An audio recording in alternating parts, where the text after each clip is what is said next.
Studi Islam Holistik.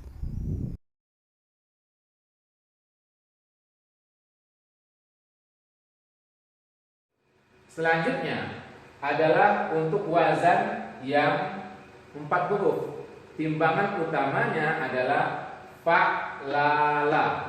Fa'lala.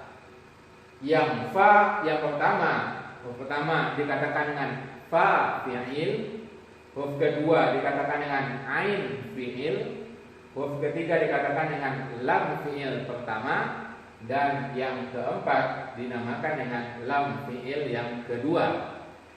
Fa'lala.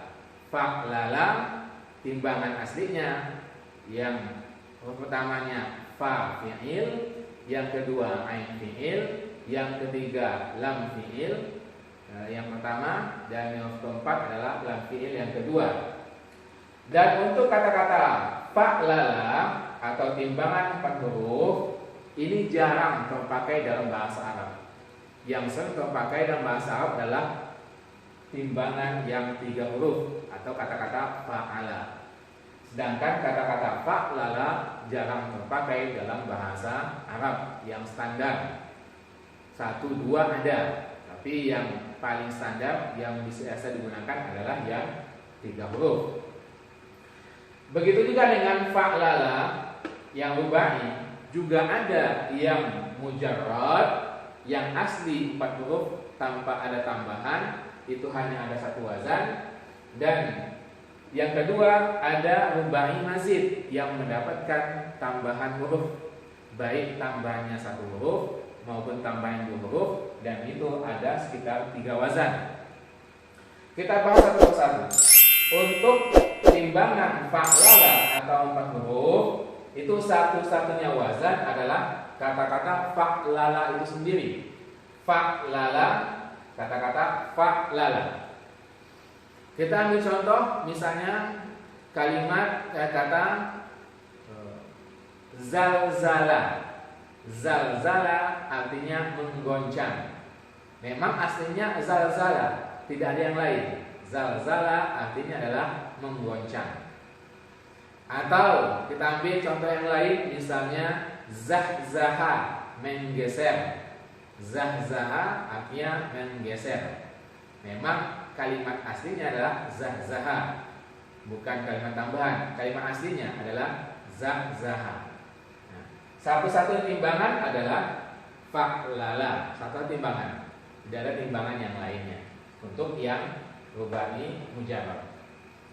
Adapun rubai yang mazid itu ada tambahan. Jadi huruf aslinya 4 ditambah dengan huruf tambahan.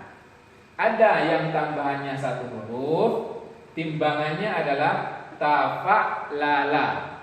Yang aslinya fa'lala ditambahkan 1 huruf ta di awal menjadi tafa'lala. Tafa'lala. Dari fa'lala menjadi tafa'lala. Tafa'lala kita ambil contoh, satu contoh. Ya, misalnya kita ambil contoh daripada tafa'lala, misalnya tala'la'a. Tala'la'a. La'la'a itu artinya berkilauan. Tala'la'a yang berkilauan. Yang berkilauan, tala'la'a yang berkilauan. Tala'la'a tambahan 1 huruf artinya yang berkilauan. Tafa'lala. Yang kedua, if'anlala. If'anlala. Di mana tambahannya? Tambahnya di alif yang pertama dan di nun. Dari aslinya fa'lala menjadi if'anlala. If'anlala. Tambahannya. Atau yang kedua, if'alalla. If'alalla. Tambahannya mana? Alif yang pertama, kemudian tasdid yang terakhir. Tambahan 2 huruf menjadi if'alalla. Nah, kita ambil salah satu contohnya saja. Misalnya ifsya'arra. Ifsya'arra. Ifsya'arra itu dari timbangan if'alalla, daripada Iqsya'arra daripada qash'ara. Qash'ara jadi iqsya'arra. Iqsya'arra. Nah, itu sekelumit terkait dengan, dan ini semua jarang terpakai. Yang mujarrad agak jarang terpakai, apalagi yang mazid lebih jarang lagi untuk terpakai dalam kalimat standar bahasa Arab. Tapi semuanya ada timbangannya.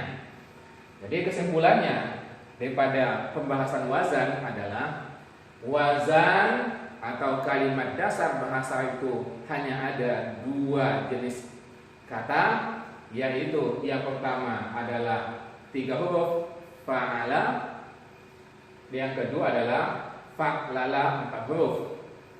Yang fa'ala ada yang asli fa'alanya 3 hurufnya, yang itu ada 6 timbangan, dan ada yang fa'ala beserta tambahan hurufnya baik 1, 2 atau 3, yang ditotalkan seluruhnya ada 12 timbangan, 12 wazan. Dan untuk yang 4 huruf timbangan fa'lala, yang aslinya, yang mujarradnya hanya ada 1 timbangan, yaitu fa'lala. Sedangkan yang mazidnya, baik itu 1 tambahan hurufnya atau 2 tambahan hurufnya, totalnya ada 3 wazan. Jadi kalau kita mau mentotal keseluruhan wazan yang ada dalam bahasa Arab dan pelajaran ilmu sharaf, setidaknya kita menghafalkan wazan dasarnya 3 untuk sulasi mujarrad, ditambahkan dengan 12 untuk sulasi mazid, 3 tambah 2, 6 tambah 12 menjadi 18 wazan.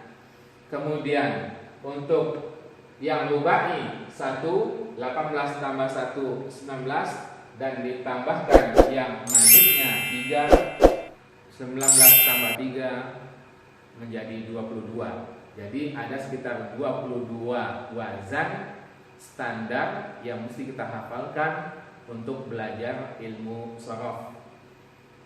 Mudah-mudahan penjelasan singkat ini bisa kita cerna sebagai kunci untuk mempelajari ilmu sharaf. Kita mesti mengenal namanya wazan, yang wazan ini nantinya menjadi alat untuk dirubah kembali, dinamakan dengan tasrif.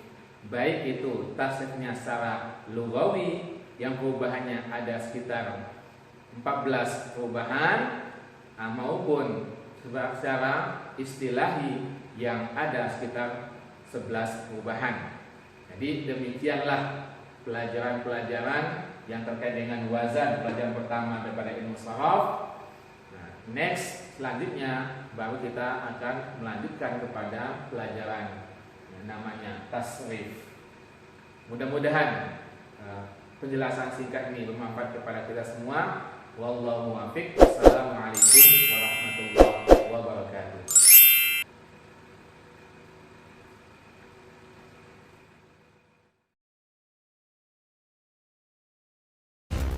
Studi Islam Holistik.